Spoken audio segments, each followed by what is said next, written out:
Reggae Boyz injury concern. Welcome back to Unseen Sports TV. My name is Coach Javon Parchment.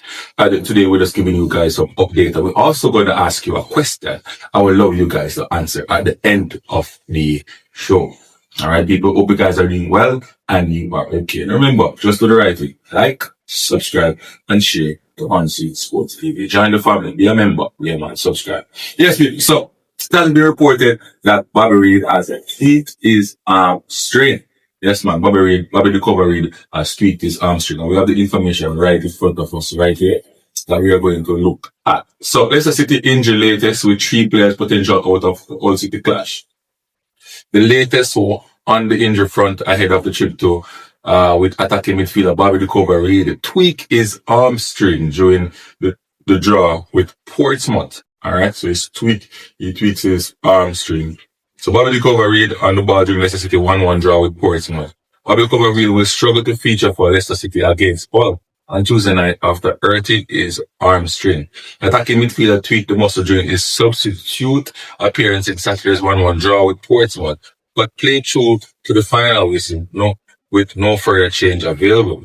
Alright, so he had to play because there were no change available. Manager Martin Cifuentes said he couldn't sprint during the final 50 minutes, and it suggests that he won't be able to play when City head to Hull on Tuesday. So that's last night. All right.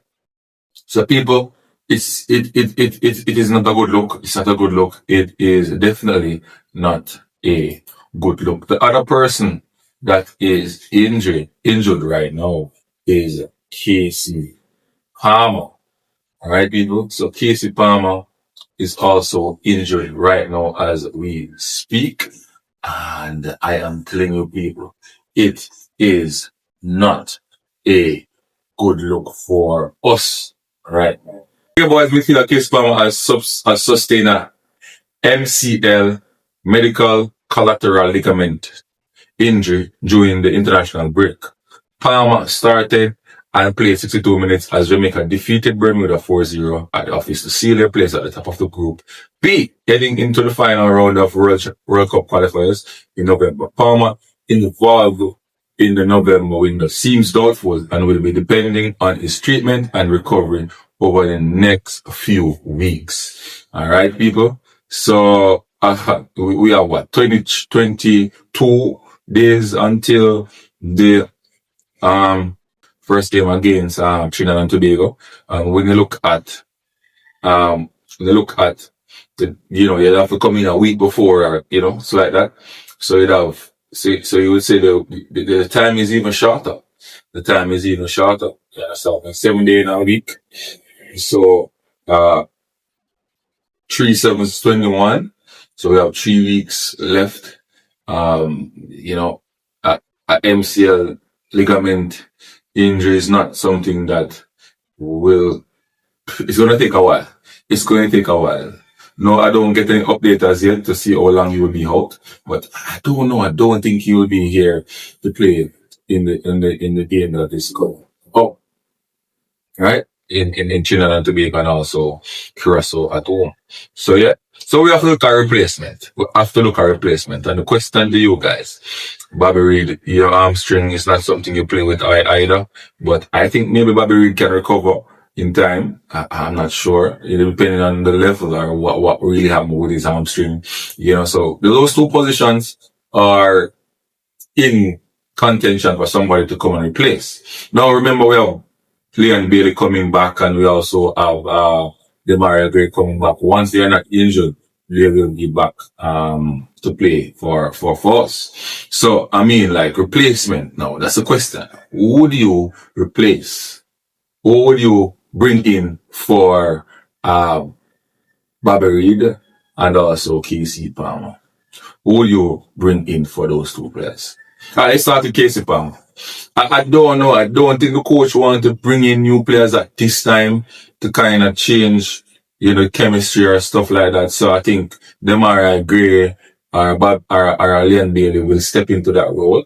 That's how I look at it. And you have to give the coaches the latitude to express that. Why? To bring in a new player now, somebody that hasn't been played for Jamaica, and put them in a position like that, it may cause issues because they don't understand that how the team play and stuff like that. So I mean, I don't know. I don't see anybody coming in at the moment. To we have players who can float in that position and do a job. You understand what I say? But I think though, um, it's a real sticky situation at the moment. You understand? A sticky situation. You have Daniel Johnson out there performing well in the Turkish league. You understand? He can play that number 10 role. We have some players in the squad who is not, performing or want him to perform like a Daniel Johnson, that Jonathan Russell. But he's there. He's one of the most prolific, players for us. A couple of tournaments and games, scoring almost every game. yeah, scoring almost every game. He must stop scared, getting other opportunities as well in a couple of windows that we played, but just never find the net in the last one. But we play Bermuda and Curacao, got some chances but didn't score. You understand? I heard that he got an assist the other day for his club, so he's stepping up. So for me, people, I don't see the coach making a change. I don't see the coach making a change at the moment.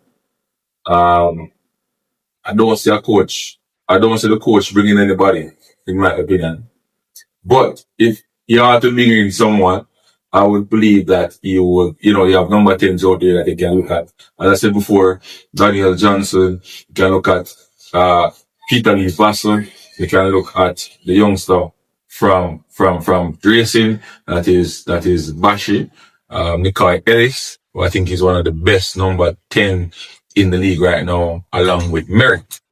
But for me though, I think Merrick is doing well, but I would love for him to give me a 2-year quality performance in the league before I start to talk about it. But Merrick is doing well for Montego Bay. Really, really, really, really doing well. Good player. Really good player. So, people, give me your opinion on who you think should come in the squad. I'm not going to call the person in that one, your people or call. No, because I don't think it is helping us right now at the moment. He can't help with. You know what I'm talking. Him can't help with. You want to know what I'm talking, people?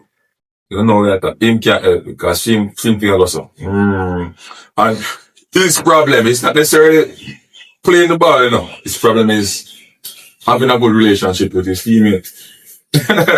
Having a good relationship with his teammate. That's a problem. So him now go get calls and nobody asks and gonna put up this and put up that. You don't want alright, it's like you don't want to go work every day. I know say one problem man at work, but you not work every day. Fight must go on, something must go on. Something will happen. You understand what I say? Something will happen. When they're right. We don't want them energy in our squad, Bridget. We don't want them energy in our squad. But people, as I said before, those are the names that comes to my mind. Nikai Ellis, Daniel Johnson, Peter Lee Vassell. Those are some players that we can look at right now to bring in, you understand, to play that position. Unfortunately, me hear people talk some big net people, some people who really will contribute to the national team and do a lot of things. Talking Dixon should not be in the squad. Dixon is not ready. Dixon should not be in the squad. And I don't know. I can't believe these people talking like that. And they even say that if everything was okay and Bailey and so would come on, they would drop back. Drop whisper. The people them say them when I drop whisper. Yeah, listen to the people them go on the YouTube and I tell you it's just shameful. It is distasteful and shameful. I don't know, what them people, what them watch, and them come with the narrative, Bermuda is this and Bermuda is that, we can't use that already. Look at how the youth is playing, bro. Look at what he's doing on the pitch, look at his development, look at where he is. He's at Chelsea, right? It's unfortunate that he got injured before. And the reports coming from Chelsea is that he's one of the more prolific strikers in Chelsea U21s. You understand me? It's just unfortunate he got that injured and, kind of derail his progression a little bit. But if you look at him, he did some really good work in his time when he was injured. Work on his body, work on his tactical and technical ability. He's not the type of player that we're going to take on 300 man anymore. He's going to pass the ball. He's going to feed the ball to his attackers to score. You understand me? You saw that in the game. That is something that wasn't there before in his football. And people talking about, you understand me that, hey, that is just Birmingham, bro. You have to play who's in front of you. You have to play who is in front of you. You see Whisper dominate against, before him step up and reach his level and look even better. I saw he dominate against Trinidad and Tobago already. In Jamaica. So, people, come on. We'll do better than that. It's like, this local based player who go overseas and achieve, it needs to stop, brother. It needs to stop, brother. It needs to stop. I don't know myself. Let's stop it, brother. We need to clear on the brain. We need to go back and reprogram on the brain with you. I know I'm glad to the man in my yard where I run the football. Now I pay them the mind on the foolishness. They're not drink on the cool yet. I'm glad. I'm so happy. Yeah, man. I'm glad. They're not drinking the cool yet, man. I'm going to talk to them blue. And do video to them blue. Yeah, man. Anyway, Fancy Sports, I'm going to leave on that. Jump on in the comment section. Let me know what you guys are thinking. Who will replace Palmer Reid and Kacey Palmer in that number 10 role? That's a mystery question. Everybody get that right? They did really well. Big up on yourself, people, Fancy Sports, and we say, EC Sports from all angles, and we